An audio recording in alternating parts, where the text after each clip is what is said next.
They say the British Empire was built by soldiers, red coats, cannons, ships, and flags planted all over the map. But that's the version of history they teach you in school. Empires don't scale on bravery alone, they scale on systems.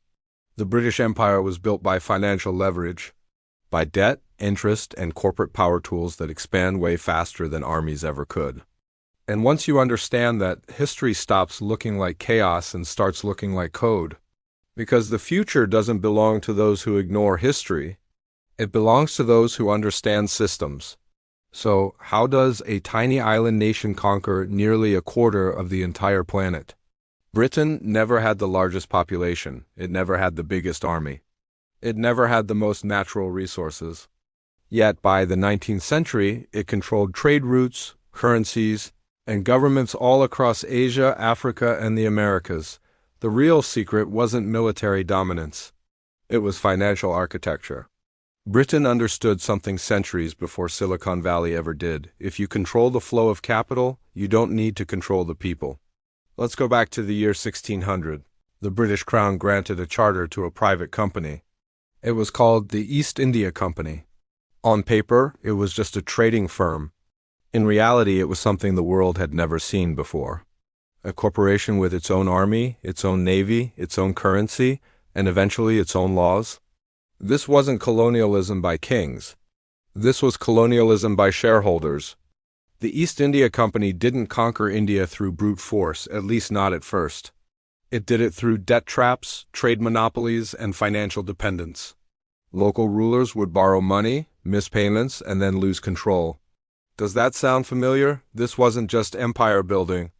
It was leveraged expansion. The East India Company was basically an early startup with weapons. And like any successful startup, it scaled aggressively. Wars are incredibly expensive. Armies need food, they need pay, they need logistics, and they need time. Debt, on the other hand, is cheap. Britain learned that if you lend money to a ruler instead of fighting him, you gain leverage without all the bloodshed. Miss one payment, and suddenly you control their ports. Miss two, and you control their taxation.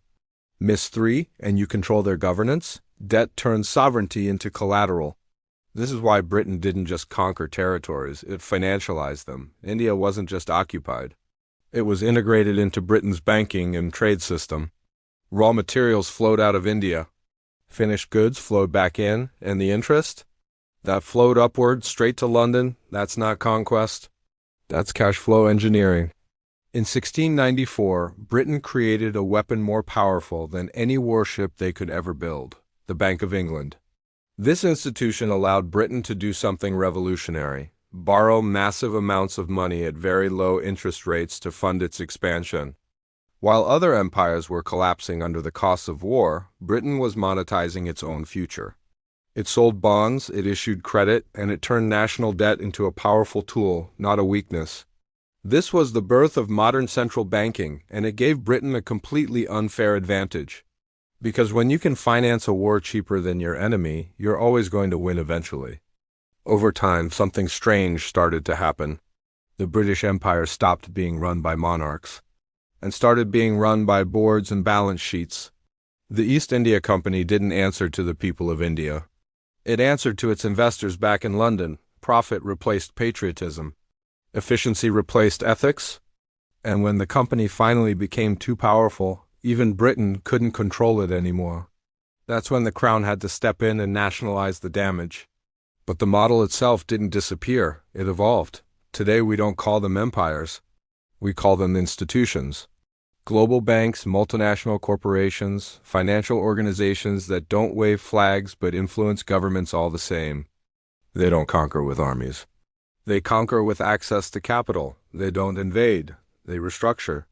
The British Empire proved a timeless rule. Whoever controls the flow of money controls the decision-making. This is why history keeps repeating itself, just with better branding. So why does any of this matter right now?